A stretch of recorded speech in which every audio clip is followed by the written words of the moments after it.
Talking financial organization and a professional practice does not have to be boring.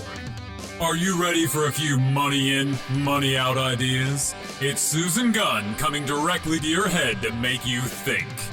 Can you handle the truth? Because she is known for being energetic, laughs a lot, and gives honest, sometimes direct, but always practical advice.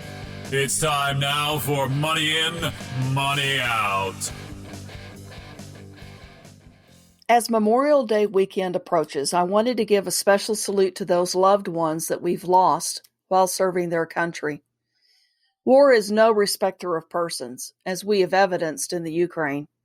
War kills whoever gets in its way, men, women, children, elderly. Serving our country often comes with a heavy price. Memorial Day weekend is the opportunity to respect those that have paid that price. About 5 years ago, I was able to visit our national cemetery in Normandy, France. 304 unknown soldiers' remains are buried among their 9,388 fellow service members. It really broke my heart every time I read what it said on their headstone. It said, "Here rest in honored glory, a comrade in arms, known but to God." These headstones are scattered throughout the cemetery, and the more I saw them, the more my heart grieved for their loved ones back home. You know they wanted to bring their bodies home to be buried in their hometowns. Then there was the wall of the missing, with service members' names etched in it that were declared missing, but there were no identifiable remains found. The visit to Normandy was sacred. If you haven't gone, I would encourage you to go. It was profoundly moving. I've also visited the National Cemetery in Hawaii. Even prior to the cemetery officially becoming a national cemetery, soldiers' remains from the various surrounding World War II battles, including some of the Japanese prisoner of war camps, were buried there. Quoting Wikipedia, the first interment in the Punch Bowl, which is the cemetery name, was made January 4th, 1949.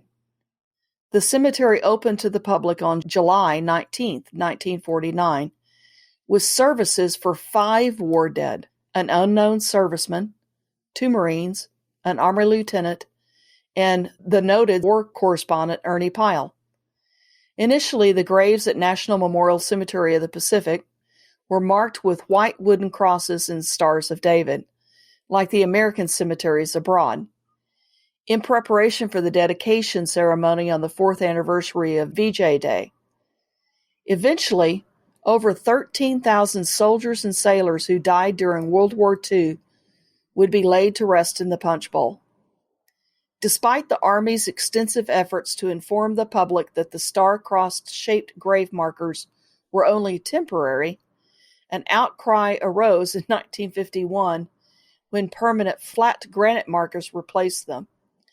The National Memorial Cemetery of the Pacific was the first cemetery to install bicentennial Medal of Honor headstones, the medal insignia being defined in gold leaf. On May 11, 1976, a total of 23 of these were placed on the graves of the medal recipients, all but one of whom were killed in action. In August 2001, about 70 generic unknown markers for the graves of men known to have died during the attack on Pearl Harbor were placed with markers that included USS Arizona after it was determined that they perished on that vessel.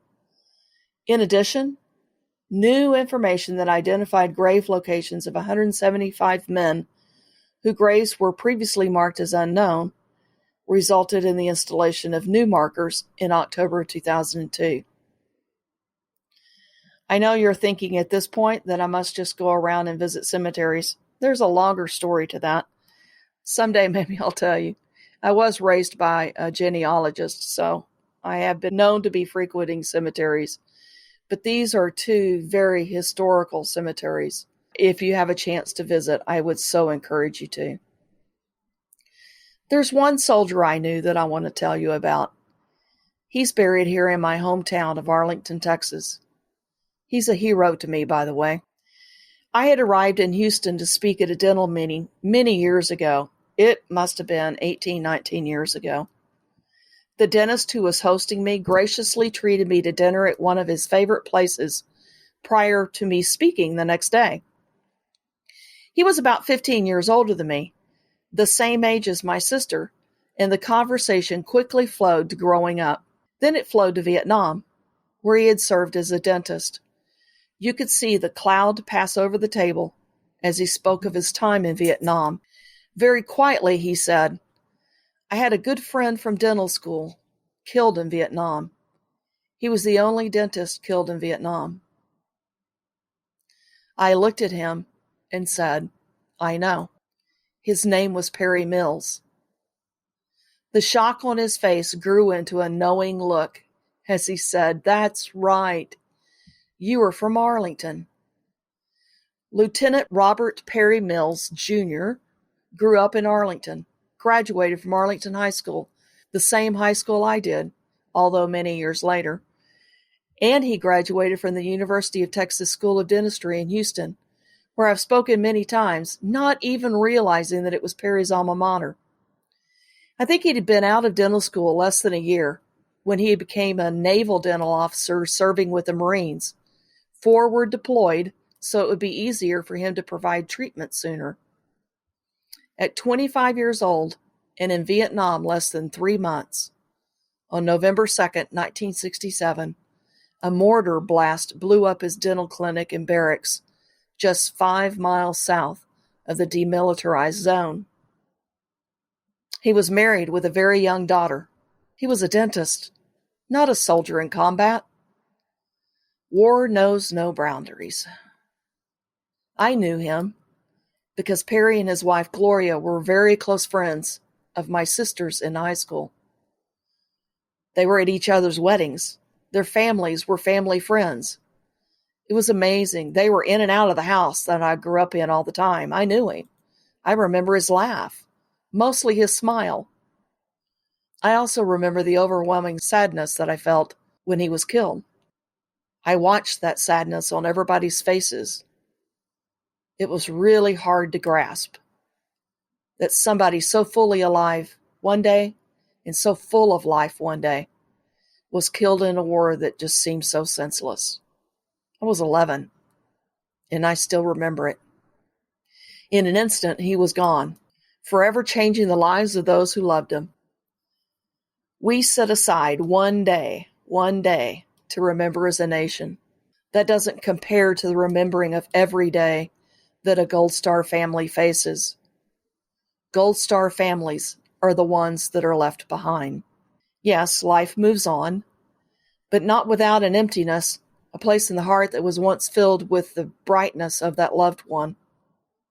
So many times in the past 25 years of working with dentists, I have thought of Perry. He never was afforded the opportunity to have his own practice or to work alongside other dentists. He never was afforded the opportunity to join a study club or attend a conference or to hear me speak.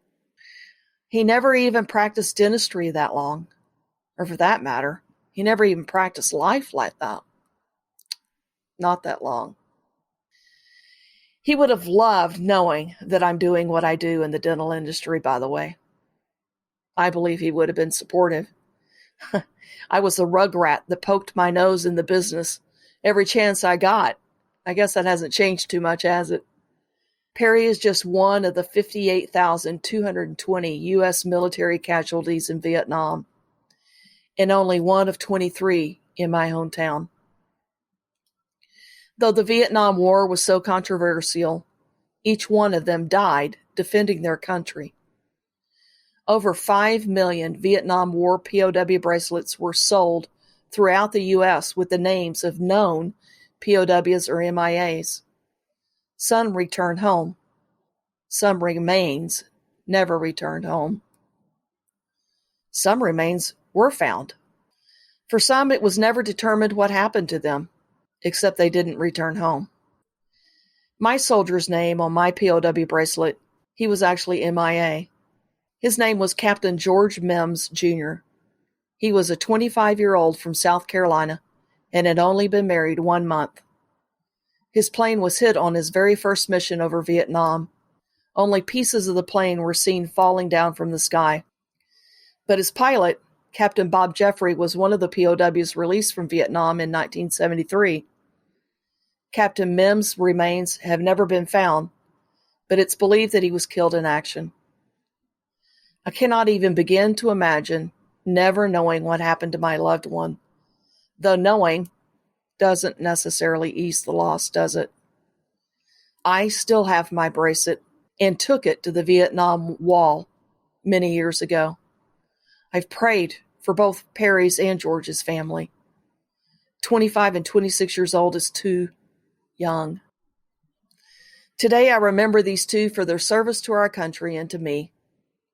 I have a job I love in a country I love. And because of them, I can continue to do the job I love. Not a moment do I take that for granted when so many are not afforded that pleasure. Thank you, Perry. We miss you. Thank you, George. Thank you for what you did for me and our country. And thank you to the families. Keep those Gold Star families in your thoughts and prayers this Memorial Day weekend. This was a short one, but an important message to bring to you. Take care. That's a wrap for this podcast of Money In, Money Out. Thanks for listening. Be sure to write down the most valuable tip you learned today so you don't forget it. And remember, you can find out more about all the valuable books and services Susan has to offer at www.susangunsolutions.com.